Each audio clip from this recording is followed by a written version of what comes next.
สบายดี ฮัลโหล วันนี้แอร์สอนจะมากินตัวไอบู ฮัลโหล เนาะไอบูตัวนี้เป็นตัวสีผ้าเนี่ย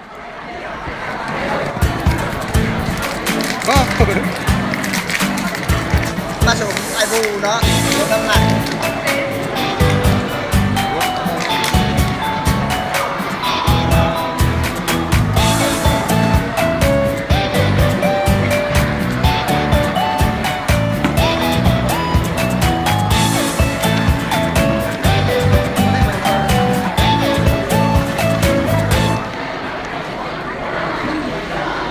เขย่าให้แห้งๆแล้วก็